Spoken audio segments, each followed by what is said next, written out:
इस वीडियो में हम बात करने वाले हैं कि किस तरीके से आप विनिंग फेसबुक एड्स क्रिएट कर सकते हो। अगर आप एक ड्रॉप शिपर हो, आपके पास ई कॉमर्स स्टोर है, आप कोर्स सेल करते हो, कोई भी डिजिटल प्रोडक्ट सेल करते हो, तो किस तरीके से एक विनिंग एड आप क्रिएट करोगे, या फिर क्या एलिमेंट्स होते हैं विनिंग एड्स के जिसको आप रन करो ताकि आपका कॉस्ट पर परचेज कम आए, आपका रॉयस हाई आए।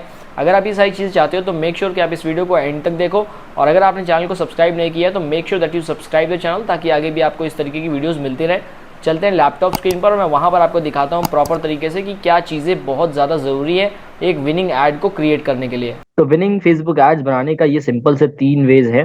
3 वेज के ये 3 पॉइंट्स है जिनका आपको खास ख्याल रखना है अगर आप चाहते हो कि भाई आपके जो एड्स हैं वो आपको रिजल्ट्स प्रोवाइड करे, नो मैटर व्हाट आप क्या सेल कर रहे हो। ड्रॉप शिपिंग करते हो, ई कॉमर्स ब्रांड है आपकी, आप डिजिटल प्रोडक्ट सेल करते हो, कुछ भी सेल कर रहे हो आप, ठीक है। ये 3 चीजें जो है अगर ये आपने इनलाइन कर ली है तो आपका फेसबुक एड्स बहुत बेटर तरीके से वर्क करेगा।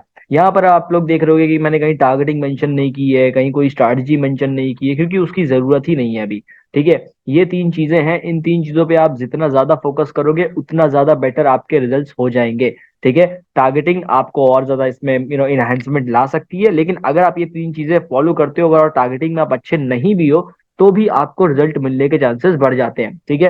अब यहाँ पे सबसे पहली चीज जो सबसे इंपॉर्टेंट है, मैं अपनी ऑलमोस्ट बहुत सारी वीडियोस में इसको बहुत बार बार रिपीट करता हूँ, बहुत पहले से रिपीट करता हूँ, अब बहुत सारे लोग इस चीज पर ध्यान देने लगे हैं कि आपका एड क्रिएटिव जो है वो बहुत ही ज्यादा अच्छा होना चाहिए। एड क्रिएटिव पे आपको फोकस करना है, ठीक है। एड क्रिएटिव के अंदर आप चाहो तो आप एक कैची हेडलाइन डाल सकते हो। ये उन लोगों के लिए है जिनका डिजिटल प्रोडक्ट है, जो लोग कोर्स वगैरह सेल करते हैं, तो जब भी आपकी वीडियो है, जब भी आपका एड स्टार्ट होता है, तो एड स्टार्ट होने के टाइम पर ही आप कुछ एक कैची सी हेडलाइन वहां पर पुट कर सकते हो। जब आप ऐसा करते हो, ठीक है, तो वीडियो जैसे ही शुरू होती है और लोग कुछ ऐसी कैची हेडलाइन पढ़ लेते हैं तो उस वीडियो पे रुक जाते हैं, और जब उस वीडियो पे रुकते हैं तो फेसबुक उसको काउंट करता है एंड आपकी वीडियो की जो रीच है वो बढ़ जाती है। और अगर आपकी रीच बढ़ेगी तो ज्यादा लोग आपकी वेबसाइट पर जाएंगे, और ज्यादा लोग अगर आपकी वेबसाइट पर जाते हैं तो बहुत ज्यादा चांसेस है कि आपको सेल मिलेगी। फॉर एग्जाम्पल, अगर एक ऐसा कुछ नॉर्मल सा मैंने एग्जाम्पल ले लिया है, get 30 sales per day with Meta ads, ठीक है। इसको थोड़ा और हम अच्छा कर सकते हैं, get 30 sales per day with Meta ads, without let's suppose without spending on ads that don't perform, ठीक है। या कुछ भी ऐसा कैची सा आपको क्रिएट करना है, ठीक है, जो कि बहुत बढ़िया लगे, जिसपे लोग रुक जाए, ठीक है। तो अगर शुरुआत में एक ऐसी लाइन आ जाती है तो भाई मैं उस साइड पे रुक जाऊंगा कि हाँ भाई मेरे को तो प्रॉब्लम आ रही है मेटा एड्स के साथ, अब ये बंदा क्या बता रहा है जब वो देख लेता हूँ, और अगर मुझे समझ में आएगा तो मैं वेबसाइट पर चला जाऊंगा। फॉर एग्जाम्पल, अगर आपका ई कॉमर्स स्टोर है तो ई कॉमर्स में लेट्स सपोज आपने सामने मेंशन कर दिया कॉम्बोज एट 999, यानी कि आप एड कॉपी में भी मेंशन करोगे, उस पर हम आएंगे, बट आपने सामने अपने क्रिएटिव पर ही मेंशन कर दिया, ठीक है, कि कॉम्बोज एट 999, या फिर आपने डाल दिया free shipping and by one get one, जो भी आपका ऑफर चल रहा है अभी फिलहाल के लिए, ठीक है, वो आपने अपने क्रिएटिव पर डाल रखा है। जब आप ऐसा करते हो तो कॉपी पढ़ने के पहले अगर लोगों को सामने वीडियो पे ही चीजें दिख जाती हैं तो वो बहुत ज्यादा हेल्प कर देती है, ठीक है।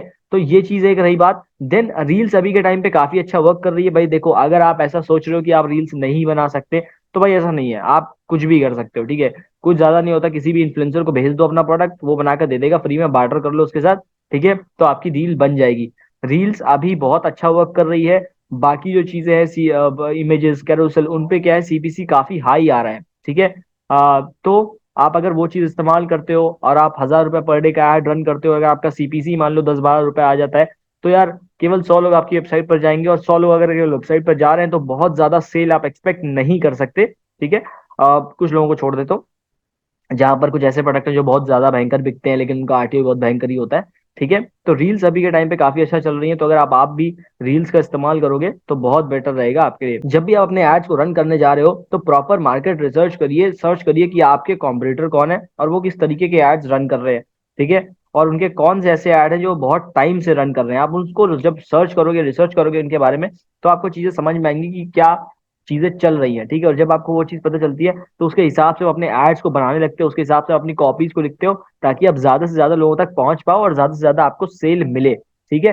तो अपने एड क्रिएटिव पे आपको ये फोकस जरूर रखना है। ऐसा नहीं कि बस मैंने इतनी चीजें बताई हैं तो इतने में ही रहना है, आप चाहो तो और इनहेंसमेंट ला सकते हो खुद से अपने एक्सपीरियंस के साथ, या फिर आप फेसबुक भी आपको रिकमेंडेशन वगैरह देता रहता है, काफी टाइम में फालतू ही होती है बट स्टिल कोई नहीं। तो रिकैप एक बार, कैची हेडलाइन रखो, ठीक है।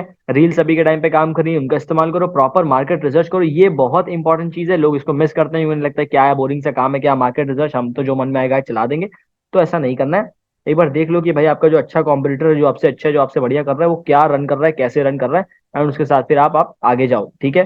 अब एड क्रिएटिव के बाद जो दूसरी सबसे इंपॉर्टेंट चीज है वो है आपकी एड कॉपी, की आपने किस तरीके की एड कॉपी लिखी है। ठीक है। तो जो आपका क्रिएटिव है उसी किस हिसाब से आपको अपनी एड कॉपी लिखनी चाहिए। अगर आपका क्रिएटिव कुछ और है, कॉपी कुछ और लिखी हुई है, तो चीजें काम नहीं करेंगी। ठीक है। तो अपने क्रिएटिव को और अपनी कॉपी को एक जैसा रख। अब एड क्रिएटिव के बाद जो दूसरी चीज आती है दैट इज एड कॉपी, कि आपकी एड कॉपी किस तरीके की है। ठीक है। तो आपकी एड कॉपी आपके क्रिएटिव के साथ ही जानी चाहिए। ऐसा नहीं कि आपका एड क्रिएटिव थोड़ा अच्छा है और आपने एड कॉपी एकदम बेकार से लिख दी या फिर कुछ अलग ही लिख दिया, तो उस तरीके से चीजें नहीं काम करती। ठीक है। अपनी एड कॉपी देखो, ऐसा नहीं है कि आपको बहुत बड़ी एड कॉपी लिखनी है। In case of e commerce, drop shipping, इनके लिए बता रहा हूं मैं। ठीक है। हाँ, आपका जो डिजिटल प्रोडक्ट है या फिर आप एक एजेंसी हो जो कि क्लाइंट्स के लिए अपने एड कॉपी लिख रहे हो, तो आपको तो लॉन्ग फॉर्म कॉपी लिखनी चाहिए। ठीक है। जो लोग डिजिटल प्रोडक्ट सेल करते हैं, कोर्सेज सेल करते हैं, उनके लिए लॉन्ग फॉर्म कॉपी है कि भैया आप एक लॉन्ग फॉर्म कॉपी लिखो। प्रॉब्लम स्टेटमेंट से लेकर के क्या एक्शन लिया जा सकता है, क्या डिजायरेबल गोल्स है, क्या अचीवेबल गोल्स है, वो सारी चीजें आप अपने लॉन्ग फॉर्म कॉपी में मेंशन करिए। अगर आपको वीडियो चाहिए रहेगी उस पर तो कमेंट में बता देना, मैं उस पर वीडियो बना दूंगा। बाकी जो लोग ई कॉमर्स से हैं, ड्रॉप शिपिंग वगैरह करते हैं, उनको कोई लॉन्ग फॉर्म कॉपी लिखने की जरूरत नहीं है। आप शॉर्ट फॉर्म कॉपी आराम से 5-6 लाइन की लिख के खत्म कर सकते हो। ठीक है।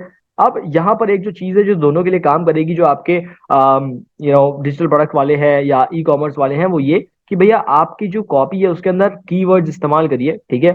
आपकी कॉपी के अंदर कीवर्ड्स होने चाहिए, कीवर्ड्स जो आपके प्रोडक्ट या फिर आपकी निश से रिलेटेड है। अभी के टाइम पे फेसबुक बहुत ज्यादा एआई बेस्ड हो रहा है, बहुत ज्यादा मशीन लर्निंग बेस्ड हो रहा है। तो उसको सही जगह पहुंचाने के लिए आप कोशिश करो कि भाई आपकी एड क्रिएटिव या आपकी एड कॉपी के अंदर कुछ ऐसे कीवर्ड, जो कुछ ऐसे लाइंस हो जो कि फेसबुक को या फेसबुक की मशीन लैंग्वेज को, जो मशीन लर्निंग है, उसको एक हिंट दे पाए या उसको एक आइडिया दे पाए कि आपका एड एक्चुअल में किन लोगों के लिए है, और ज्यादातर आपके ऐड उस टाइप के लोगों के पास पहुंचे। ठीक है। तो ये चीज आप कर सकते हो कि अपने कीवर्ड्स वगैरह को ऐड करिए अपने प्रोडक्ट में, आपके निश के अकॉर्डिंग आपके कीवर्ड्स को ऐड करिए, ताकि आपका जो ऐड है वहां तक पहुंचे। अब यहाँ पर टारगेटिंग के बारे में मैंने बात इसीलिए नहीं की क्योंकि ये बहुत इंपॉर्टेंट चीज है कि अभी आपको कोशिश करती है कि जो आपकी ऐड कॉपी, उस ऐड कॉपी में आप कीवर्ड्स को पुट इन करना शुरू करिए। ठीक है। एंड देन ये मन में रखो शुरुआत में कि भाई मेरा गोल ये है कि मैं कितने ज्यादा लोगों को अपनी वेबसाइट पर भेज सकता हूँ कम से कम सीपीसी के अंदर, क्योंकि ये हमारा सबसे पहला स्टेप यही होता है।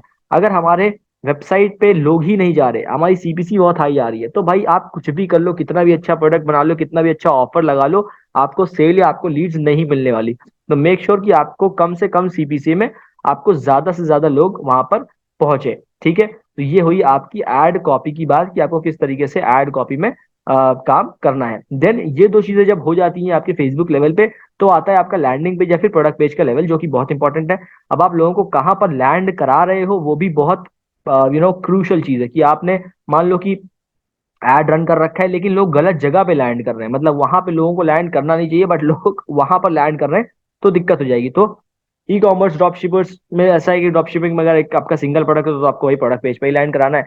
बाकी अगर आपका एक कलेक्शन ऑफ प्रोडक्ट्स है, ठीक है, जो सिमिलर निश में, ऐसा नहीं कि अलग अलग निश के प्रोडक्ट है और उसमें आपने कलेक्शन में डाल दिया। सिमिलर निश के प्रोडक्ट है तो आप कलेक्शन पेज पे ट्राई करो। कलेक्शन पेज पे थोड़ा सा लोगों को वैरायटी देखने को मिल जाती है, तो चांसेस ज्यादा होते हैं कि लोग उसको बाय कर ले। ठीक है। देन बेसिक एलिमेंट्स जो होते हैं आपके प्रोडक्ट पेज के, जैसे कि कंपेयर प्राइसिंग हो गया, यानी कि आपने कंपेयर प्राइसिंग वहां पर डाल रखी है जिससे लोग एक ये फील आता है कि कुछ डिस्काउंटेड प्राइस चल रहा है। सेकेंड चीज की रिव्यूज है आपके प्रोडक्ट पेज के ऊपर कि लोगों ने रिव्यू दे रखा है। वेबसाइट पे सोशल प्रूफ है कि ये प्रोडक्ट एक्चुअली में बिक रहे हैं, बाकी लोग खरीद रहे हैं, उससे दूसरे लोग भी खरीदते हैं। ठीक है। डिस्क्रिप्शन आपने ढंग के डाल रखे हैं, ऐसे डिस्क्रिप्शन है जो पढ़ने में आसान है, लोग उसे पढ़ रहे हैं and they are able to understand it. अगर उस तरीके के डिस्क्रिप्शन आपने डाले हुए हैं तो बहुत अच्छी बात है। देन कि आपका स्कैरसिटी एलिमेंट है आपके वेबसाइट पे कि भाई scarcity element in the sense कि आपने टाइमर डाल रखा है, आपने ऑफर लगा रखा है कि कुछ घंटों में ये जो प्राइसिंग है ये चेंज होने वाली है।